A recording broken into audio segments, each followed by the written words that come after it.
हैं श्रीमद् भगवद गीता अध्याय 3 श्लोक संख्या 11 देवान् भावयतानेन ते देवा भावयन्तु वः परस्परं भावयन्तः श्रेयः परमवाप्स्यथ। अनेन इस यज्ञ के द्वारा देवान देवताओं का भावयत प्रीति विधान करो, मतलब उन्हें संतुष्ट करो, आनंद दो। ते देवाः वे देवतागण, वह तुम लोगों को, भावयन्तु फल प्रदान करके प्रसन्न करेंगे। एवं इस प्रकार परस्परम भावयन्तः एक दूसरे को प्रसन्न करते हुए परम श्रेयः परम कल्याण अवाप्स्यथ प्राप्त करोगे। हरि ओम सहना भवतु सहनौ भुनक्तु सह वीर्यं करवावहै तेजस्विनावधीतमस्तु मा विद्विषावहै। ओम शांति शांति शांतिः। ओम अज्ञानतिमिरान्धस्य ज्ञानाञ्जनशलाकया चक्षुरुन्मीलितं येन तस्मै श्रीगुरवे नमः। जय श्री कृष्ण चैतन्य प्रभो नित्यानंद श्री अद्वैत गदाधर श्रीवासादि गौरभक्तवृंद। हरे कृष्णा कृष्णा कृष्णा हरे हरे, हरे राम राम राम हरे हरे।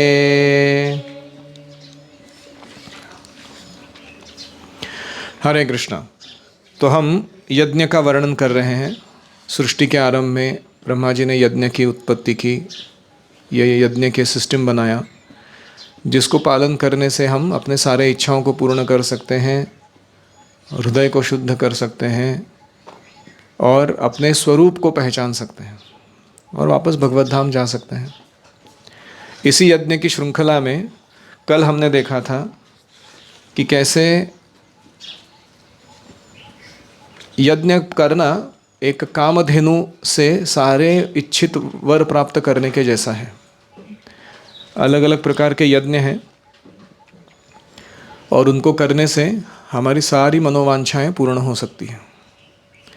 लेकिन एक यज्ञ है संकीर्तन यज्ञ, जो इन सब के बेनिफिट्स को इंक्लूड एंड सरपास करते हुए सर्वश्रेष्ठ माना जाता है।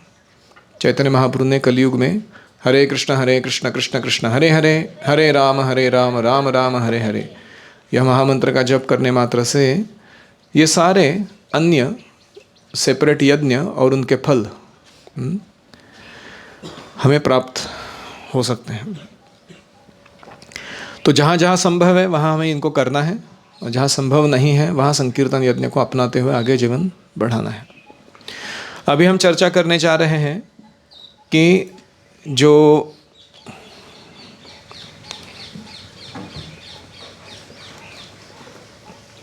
ज़्यादातर लोग होते हैं वो यज्ञ किस लिए करते हैं, ताकि उनके भौतिक इच्छाओं को पूरा किया जा सके। और वेदों में ज़्यादातर यज्ञों का जो वर्णन है वो किसके लिए है, देवताओं को संतुष्ट करने के लिए है, ताकि उनसे भौतिक लाभ प्राप्त किए जाए। और विष्णु के प्रति यज्ञ करना और उससे भक्तिमय सेवा प्राप्त करना फल के रूप में, ये भी बताया गया है। लेकिन कभी कभी जो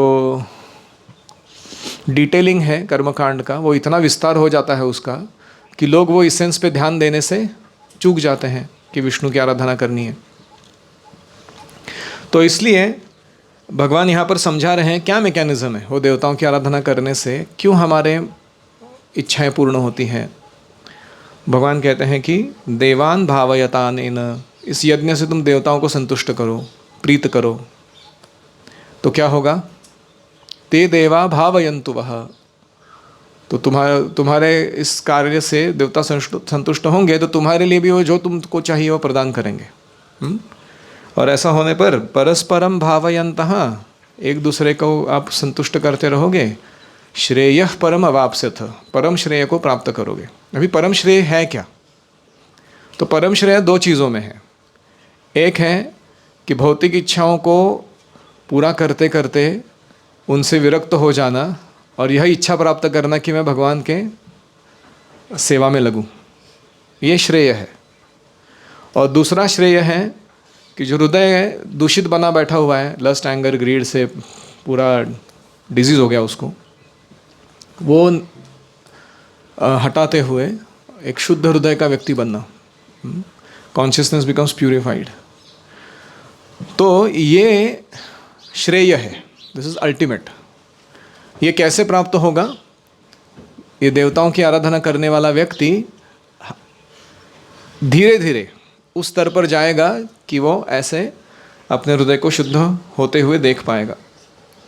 When yajnas are properly performed, naturally the demigods supply what they need and there is no scarcity of natural products.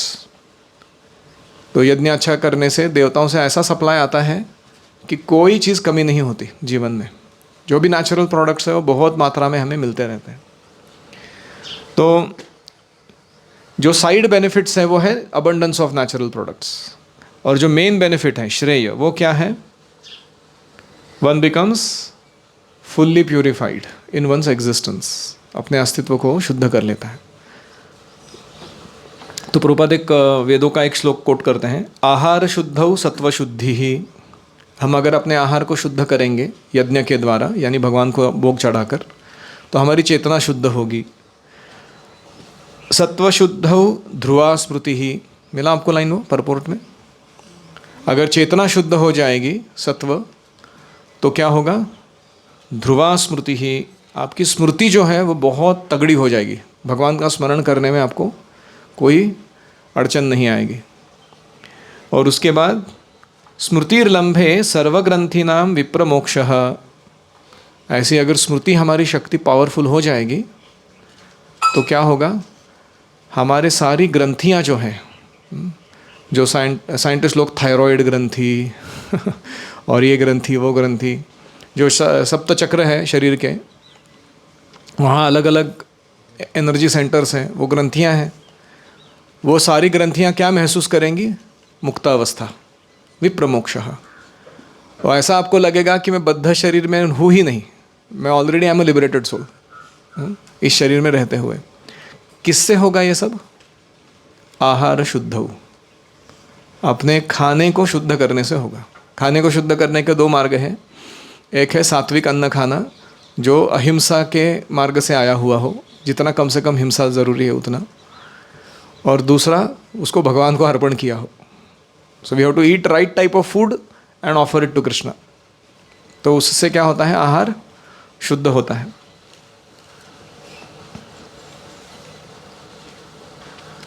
तो एक दृष्टि से देखा जाए तो ये श्लोक ऐसा है कि you scratch my back, I will scratch you're back. मेरी पीठ तुम खुजला दो, अब तुम्हारी पीठ मैं खुजला दूंगा। यानी देवताओं को ज़रूरी है कि वो अपना प्रोप्राइटरशिप, एंजॉयरशिप जताए किसी के ऊपर, और मानव क्या कर रहे हैं? उनको आराधना करके वो प्रदान कर रहे हैं, और उससे खुश होकर वो देवता क्या कर रहे हैं? मानवों की जो ज़रूरतें हैं, पानी, प्रकाश, अन्न, अग्नि, मिनरल्स, सब कुछ प्रदान कर रहे हैं प्रचुर मात्रा में। तो ये हाईएस्ट नहीं है, लेकिन ये निगलेक्ट नहीं किया जा सकता। ये कौन निगलेक्ट कर सकता है? जो शुद्ध भक्त है वो निगलेक्ट कर सकता है। लेकिन हम जहाँ रह रहे हैं उस समाज में जिनके साथ हमारा पाला पड़ रहा है, जिनसे हम लाभान्वित हो रहे हैं, उनको आदर देना हमारे लिए ज़रूरी है। तो अभी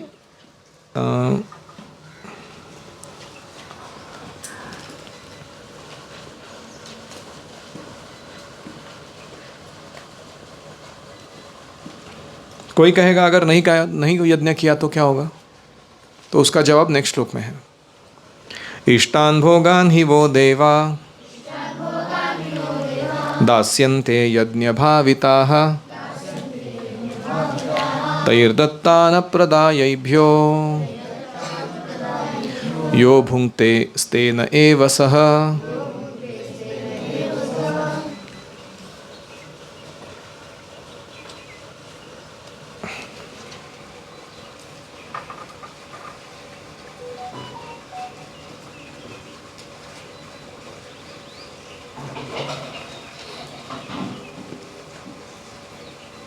देवाः देवतागण यज्ञ भाविताः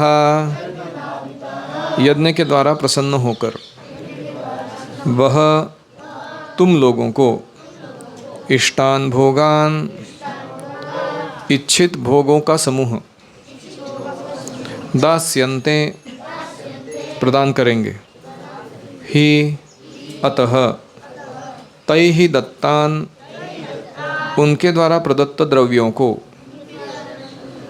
एभ्यः देवताओं को अप्रदाय अर्पित किए बिना यहाँ भुंगते जो व्यक्ति भोग करता है सहस्तेन एव वह चोर ही है। तो अभी भगवान कहते हैं कि देवताओं से प्राप्त होने वाले जो वर है, भोग है, उसको देवताओं को अर्पण किए बिना अगर कोई एंजॉय करता है, वो कौन है? चोर है। हम सब चोर हैं।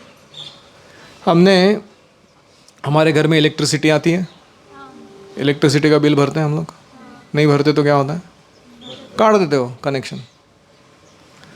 ऐसे ही सूरज से हमने कितनी ऊर्जा ग्रहण की आज तक? ऐसा कहते हैं कि सूरज एक सेकंड में इतनी एनर्जी बाहर डालता है जितनी पूरी मानवता ने अपने अस्तित्व में, जितने समय से मानव अस्तित्व में, उन्होंने यूज़ नहीं की, उतनी एनर्जी वो एक सेकंड में बाहर डालता है। आप समझ रहे हो क्या पावर है उसका? कभी आपने टैक्स भरा? तो हम तो क्या है, फुकट चंबू बाबूराव, मतलब बेनिफिट लेने में एकदम उस्ताद है हम लोग, लेकिन हम अपनी तरफ से कुछ नहीं कृतज्ञता दिखाएंगे। हम ऐसा मान के चलते हैं कि ये तो मेरा अधिकार है ये ऐसा भोग करना। लेकिन जब कोई कैलामिटी होती है, अतिवृष्टि, अनावृष्टि, भूकंप, सुनामी, तब समझ में आता है भैया मैं इंचार्ज नहीं हूँ और सब कुछ मेरे बलबूते पे नहीं चल रहा है यहाँ पे। तो इसलिए देवता भी बीच बीच में थोड़ा हड़कंप मचा देते हैं ताकि मानवता थोड़ी जग जाए कि हम लोग बॉस नहीं है यहाँ के। हाँ, लेकिन पॉइंट ये है कि देवताओं को प्रदान करना, अपने अभिष्ट भोगों का जो पोर्शन है वो उनको एक पोर्शन देना। जैसे आप देखोगे गांव में क्या कस्टम होता है, जब अनाज आता है ना, पहला जो धान को कूटने के बाद ग्रेन निकल के बाहर आता है, अन्न, उसको किसको ऑफ़र करते हैं? भगवान को जाके ऑफ़र करते हैं। वहाँ ग्राम देवता होती है कोई उनकी, विट्ठल होता है, यहाँ पर बन में हमारे विट्ठल भगवान है डालिम का, या ऐसे अन्य जगह पर विष्णु के अलग अलग मंदिर होते हैं। पहले जाके लोग क्या करते हैं, वहाँ पर उसको ऑफ़र करते हैं और फिर अपने घर के लिए यूज़ करना शुरू करते हैं। ये कस्टम है हमारे भारत का। तो ऐसे ही हमें सीखना चाहिए कि हमें जो जो मिलता है हमारे पर्सनल यूज़ के लिए, उसको पहले किसको ऑफ़र करना है? राधा ब्रज बिहारी को। एक बार मेरे को शूज़ में गिफ्ट में मिले थे मामा से मेरे, मैं उसको ऑल्टर में लेके गया ऑफ़र करने के लिए। मेरी मम्मी ने इतना डांटा मेरे को, बोला चप्पल लेके आया इधर। मैंने बोला नया है और यूज़ नहीं किया है, गधा कहीं का, बाहर निकाल उसको। तो जो भी मिल रहा है वो भगवान को ऑफ़र करना है। ये सिस्टम में बैठा हुआ है प्रॉपर एकदम। तो इसलिए जब भी रिज़ल्ट आता है एग्ज़ाम का, वो भी पहले भगवान के सामने रखते हैं। हाँ, सर्टिफिकेट मिलता है कोई, वो भी भगवान को जाके अर्पण करते हैं, है कि नहीं? ये सबको आदत होनी चाहिए। अगर हम वो ऑफ़र किए बिना एंजॉय करना शुरू करते तो क्या होगा? चोर बन जाएंगे हम लोग। Very simple. वही पॉइंट भगवान बोल रहे हैं। तो क्या चोरों का समाज शांत, सुखी और संतुष्ट रह सकता है? नहीं रह सकता, क्योंकि उनको हमेशा खतरा बना रहता है कब दंड आएगा पता नहीं कब दंड मिलेगा। लेकिन जो व्यक्ति अच्छे से ऑफर करता है और फिर उसको अपने यूज़ में लाता है, वो शांत सुख से उसका उपभोग कर सकता है। इसलिए जब घर की वास्तु बनती है तो पहले क्या करते हैं, वास्तु होम, वास्तु यज्ञ करते हैं। नया गाड़ी खरीदते हैं तो यंत्र पूजा करते हैं, वो गाड़ी को भगवान को अर्पण करते हैं। आपने देखा ना, वो करते हैं। तो ये इंटरेस्टिंग है ऐसा करना।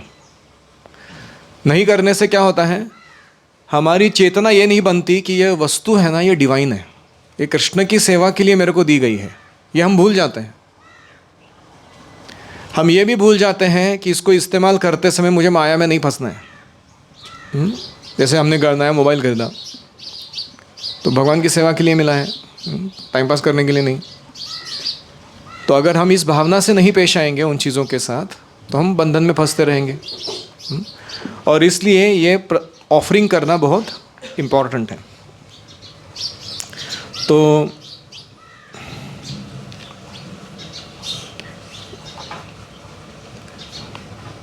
प्रभुपाद लिखते हैं कि यज्ञ कैसा है, एक बैंक्वेट पार्टी के जैसा है। ऐसा मेनू लगाया जाता है ना, लंबा सा एक। कभी कभी 5 स्टार होटल में जाओगे तो वहाँ पे 108 आइटम्स रहते हैं, ऐसे लाइन से लगाए रहते हैं। तुमको जो लेना है ले सकते हो तुम, क्योंकि उसका पैसा ऑलरेडी काट लिया उन्होंने आपके जेब से। तो व्यक्ति अपना चॉइस से लेते हैं, कोई फ्रूट्स लेते हैं, कोई स्वीट्स लेते हैं, कोई ग्रेन्स लेते हैं, कोई इटालियन लेते हैं, चाइनीज़ लेते हैं, साउथ इंडियन खाते हैं। कुछ लोग ऐसा पूछ खा के देख लेते हैं मिलता है रहता। तो यज्ञ जो है वो कैसा है, it's like a banquet party. अलग अलग जीवों की अलग अलग भौतिक इच्छाएं हैं, और भगवान कहते हैं कि तुम अपनी इच्छाओं को पूरा कर सकते हो इस यज्ञ के माध्यम के द्वारा। अभी दूसरा एक कॉन्सेप्ट है यज्ञ में, उसको कहते हैं परफॉर्मेटिव अटरेंस। ये थोड़ा कॉम्प्लिकेटेड शब्द है, इसको लिखते हैं हम। परफॉर्मेटिव अटरेंस क्या होता है? साउंड वाइब्रेशन ना बहुत महत्वपूर्ण है। जैसे अगर मैं कहूँ can I get some water,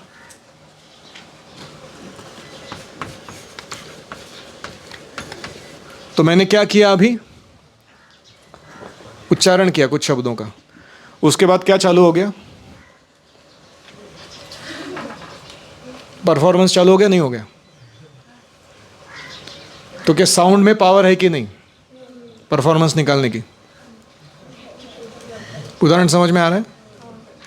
मैंने क्या कहा, can I get some water तो कोई है दयावान व्यक्ति जो सोचते हैं कि प्रभु जी को प्यास लगी है, पानी देना है, वो उठ के काम पे लग गए। इसको क्या कहते हैं? Performative utterance. तो वेदों में, thank you very much, may God bless you.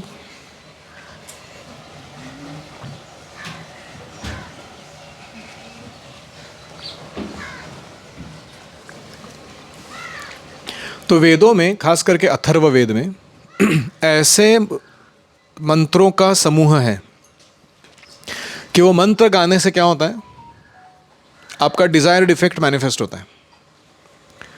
जैसे एक शिवरंजनी करके राग है, उस राग को सामवेद में से दिया हुआ है।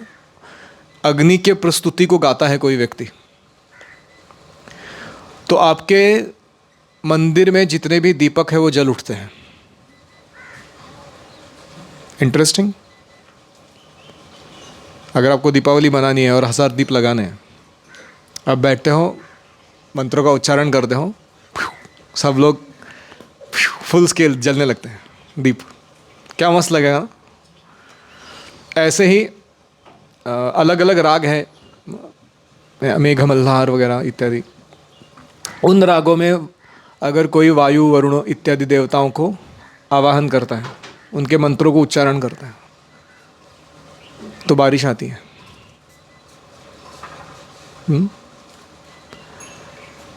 ऐसे बहुत सारे उदाहरण हैं कि केवल मंत्र उच्चारण करने से बीमारियां दूर हो जाती हैं, या फिर धन की प्राप्ति होती है, या फिर तो अभी मॉडर्न साइंस में इसका वर्जन है। जैसे आजकल ऐसा टेक्नोलॉजी आ गया है कि अब क्लैप करते हैं तो पंखा शुरू हो जाता है, 2 बार क्लैप किया तो पंखा शुरू होता है, 3 बार क्लैप किया तो बंद हो जाता है। इसको क्या कहते हैं? Performative utterance. या फिर आजकल वो सीरी या हे गूगल, हे बिक्सबी लोग बोलते हैं ना, एलेक्सा, फिर वो ऑन हो जाता है वो वहाँ पे। Can I get one toilet brush, black in colour and 12 units for Gurukula? Here are the options. Which one would you like to choose? तुरंत वो स्क्रीन पे आता है, हम चेक एक करते हैं, फिर उसको सिर्फ बोलना रहता है कि pay for it from my Google Pay and get the delivery done on this address. हो गया, उतना ही बोला आपने, और आपके दरवाजे पे चल के आता है आदमी वो आइटम लेके हाथ में, बोलता है चलो ले लो, आपने ऑर्डर किया, मिल गया आपको। ये क्या है? Performative utterance. अभी यज्ञों में जो मंत्र बोले जाते हैं उसके पीछे यही एग्जैक्ट लॉजिक है। वहाँ हम उस देवता को आवाहन कर रहे हैं, एलेक्सा सीरी को नहीं और वो देवता अगर हमसे संतुष्ट हैं, हमारा जो हमने पेमेंट दिया है उसके लिए, जो भी तपस्या की है, पुण्य कमाया है, उससे संतुष्ट हैं, तो वो क्या करते हैं? ग्रांटेड। तो this is powerful, isn't it? आपको गद्दा मेहनत करने की ज़रूरत क्या है लाइफ में? और इसी के आधार पर पूर्व ज़माने में हमारे जो ऋषि मुनि थे, या यहाँ तक कि क्षत्रिय थे, वैश्य थे, वो अपनी सारी समृद्धि को, सुविधाओं को प्राप्त करते थे। ब्राह्मणों को तो क्या कहना। इसीलिए ये जो अटरेंस है, इसके लिए शुद्धता लगती थी।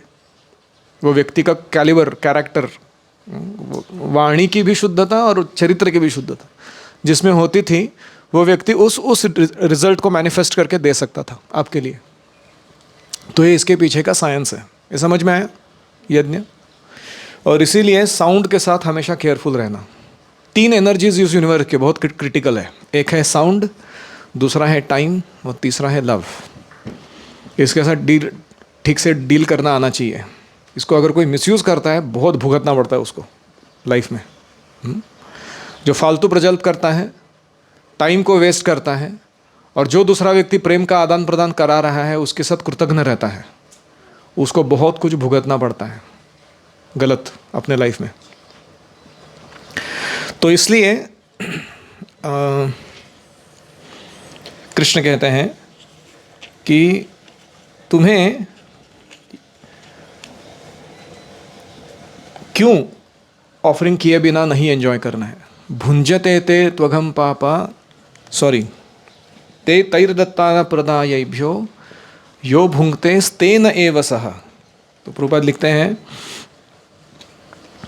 Followers of Vedic systems even though they have material desires are not punished. वैदिक फॉलोअर्स जिनकी भौतिक इच्छाएं हैं उनको पनिश नहीं किया जा रहा भगवान के द्वारा। Rather they are elevated by their submission by the Vedic system, क्योंकि वो वेदों के प्रति अपनी समर्पण को दिखा रहे हैं, सरेंडर को, इसलिए उनको एलिवेट किया जाता है भगवान के द्वारा। This limits the enjoyment. हो सकता है इसे भोग करने की प्रवृत्ति पर थोड़ा अंकुश लगे। The adherence towards Vedic injunction is a step towards giving up envy of Krishna. वेदों का अनुशीलन करने से कृष्ण के प्रति जो द्वेष भावनाएं हमारे मन में वो कम हो जाती हैं, and sense of being independent, हमारी ऐसे स्वतंत्र मैं भोग कर लूँगा भगवान से बिछड़ के, वो भावना भी कम हो जाती है। और इसलिए हमें ये सिस्टम को अपनाना चाहिए। तो पहला पैराग्राफ में प्रभुपाद जी बताते हैं हु शुड वर्शिप डेमीगॉड्स, जिनको भौतिक लाभ की कामना है। फिर बाद में बोलते हैं आपके इच्छाओं के अनुसार कौन से मोड्स अवेलेबल है, यज्ञ करने के डिफरेंट मेथड्स कौन से अवेलेबल है, उसका वर्णन करते हैं। जैसे मीट ईटर्स के लिए क्या अवेलेबल है, फॉर एग्जाम्पल काली की वर्शिप करते हैं ना वो लोग। और ऐसे ही ये सब जो लाभ आ रहे हैं देवताओं से, वो किसके कारण आ रहे हैं? वो कृष्ण के कारण आ रहे हैं। Ultimately all these necessities are supplied by Krishna. Demigods are his agents, लेकिन आज सप्लाई कहाँ से रहा है? कृष्ण से आ रहा है. और फिर एंड में प्रभुपाद बताते हैं तात्पर्य में कि वाई थीव्स आर अनहैप्पी, चोर लोग क्यों सुखी नहीं रहते हैं. वो कहते हैं कि हम अगर मानवीय जीवन के हेतु को भूल जाएं और भगवान के एजेंट्स से मिलने वाला सप्लाई लेते रहें, लेकिन भगवान के प्रति कृतज्ञता व्यक्त ना करें, जो पर्पस ऑफ क्रिएशन है एक्चुअली, तो क्या होगा? हम चोर बन जाएंगे. और चोरों को क्या करेगा? प्रकृति के द्वारा दंड दिया जाएगा. दुर्गा देवी बैठी है, superintendent of the jail, material world के, त्रिशूल लेके बैठी हो हाथ में, आध्यात्मिक, आधिभौतिक, अधिदैविक. ऐसे लोग जो चोर बन के उपभोग करना चाह रहे हैं, बिल नहीं भर रहे हैं, उनको क्या करती हो? वो दंड देती है. तो प्रभुपाद कहते हैं gross materialists have no ultimate goal of life other than sense gratification. भौतिकवादियों को चाहिए बस भोग करो इंद्रियों का, और ज़्यादा सोचो मत. लेकिन they should get the knowledge of how to perform yajnas. उन्हें चाहिए कि वो वेदों से यज्ञ करने की सिस्टम को समझ ले, ताकि उनको पनिशमेंट ना मिले अपनी इच्छा पूर्ति करते समय. तो ये कृष्ण भावनामृत आंदोलन इसीलिए बनाया गया है ताकि लोगों को इस यज्ञ के विधि से अवगत किया जाए. और हम लोग जो काम कर रहे हैं ना बुक डिस्ट्रीब्यूशन करने का, वो इतना इम्पॉर्टेंट है, लोगों को नहीं पता है. उनको एन्जॉयमेंट चाहिए, लेकिन करना क्या है एग्जैक्टली, जिससे पनिशमेंट ना करते हुए खुद को एन्जॉय किया जाए. तो कोई अगर व्यक्ति पूछता है क्या करने से मेरा शादी हो जाएगा, मेरा जॉब लग जाएगा, मेरा स्वास्थ्य ठीक हो जाएगा, तो हमारा जवाब क्या है? पुस्तक पढ़ने से क्या होगा? हम बोलेंगे ये तो साइड बेनिफिट्स है, इससे भी और बहुत कुछ मिलेगा तुमको. लेकिन तुमको इसके बताए हुए विधि को पालन करना पड़ेगा. ये पुस्तक में जो लिखा है वो फॉलो करना पड़ेगा. क्योंकि Krishna can fulfil all desires. Krishna सारी इच्छाएं पूर्ण करते हैं, लेकिन वो इस तरीके से पूर्ण करते हैं कि व्यक्ति का हृदय शुद्ध हो जाए. तो मैं यहाँ पर विराम दूंगा. किसी का कोई प्रश्न है?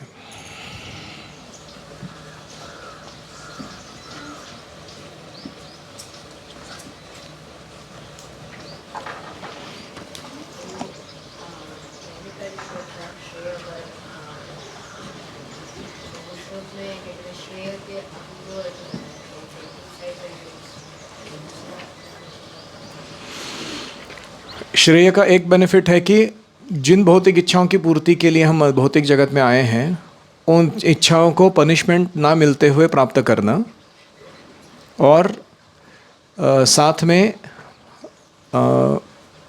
भगवान से दूर नहीं, उनके तरफ जाना, वो एंजॉयमेंट करते समय. ये एक श्रेय हुआ. और दूसरा श्रेय है कि हृदय शुद्ध हो जाना, वो भौतिक इच्छा की कलमश से, मतलब मटेरियल डिज़ायर्स ही करने की इच्छा ना होना, वो दूसरा इफेक्ट है. ये श्रेय है हमारे लिए. To get Krishna centric enjoyment is one shreya, and to get heart purified of no material enjoyment desires, वो दूसरा श्रेय है. और दोनों किससे मिलते हैं? यज्ञ करने से.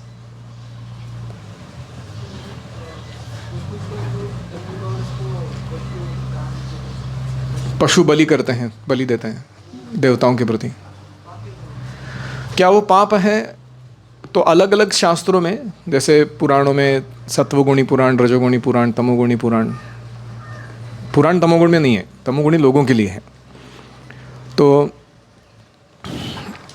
उनमें अलग अलग वर्णन है. काली के लिए कैसे उपासना करनी है, मांस क्यों खाना है, मदिरा क्यों पीनी है, और किसने क्वांटिटी में पीनी है, किस प्रकार से करना है, वो वर्णन है उसमें. तो शास्त्रों के अनुसार कर रहे हैं वो लोग.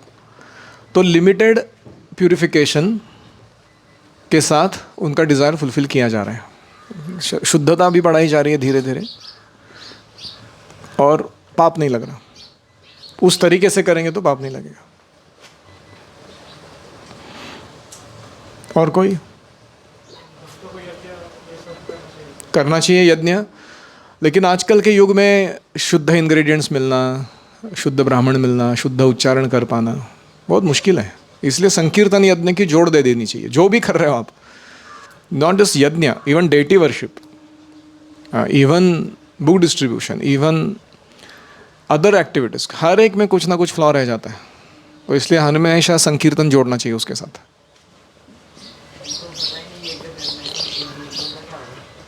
जिनको पता ही नहीं है यज्ञ करना है, उन लोगों का क्या होगा? तो जैसे भगवान कह रहे वो चोर माने जाएंगे और उनको दंड मिलेगा चोरी का।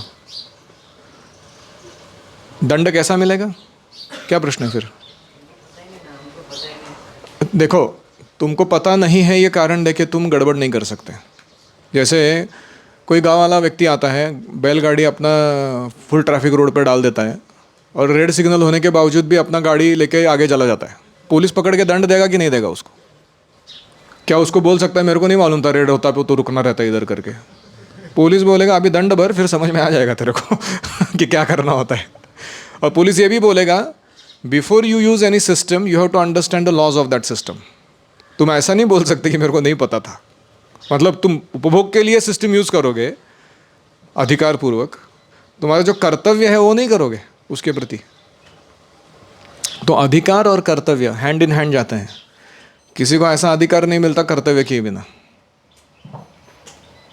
समझ रहे हैं? तो we have to be responsible, learn the laws and then behave. ठीक है। एक और चीज़ है बहुत इंटरेस्टिंग कि ये पॉइंट बहुत इंपॉर्टेंट है। We get what we need only by pleasing superior authority and not by simply our endeavours.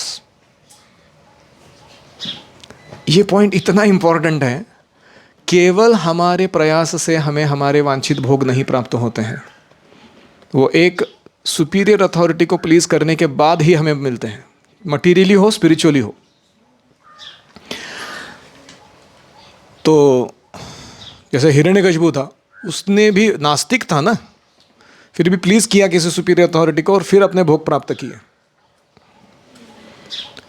So instead of working hard only on the platform of Endeavour, प्रयत्न वाळूचे कण रगडिता तेल ही गळे, वो मूड लेके कर चलने से अच्छा क्या है?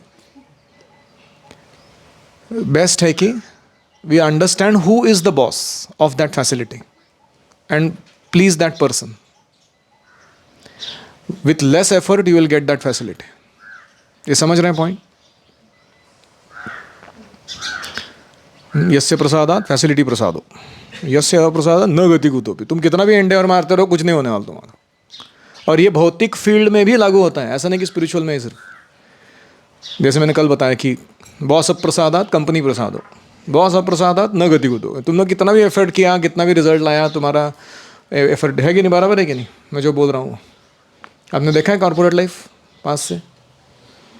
तुमने बहुत मेहनत किया, बॉस ने तुम्हारा ये लगा दिया नेगेटिव रिपोर्ट, कुछ nothing, no promotions, no increments. तो इसलिए प्रयास महत्वपूर्ण है, लेकिन प्रयास फॉर व्हाट? To please. तो ये भावयतानेन उस शब्द के लिए बोल रहा हूँ मैं। You have to please the person in charge of that activity. ठीक है। श्रील प्रभुपाद की जय, श्रीमद् भगवद गीता की जय।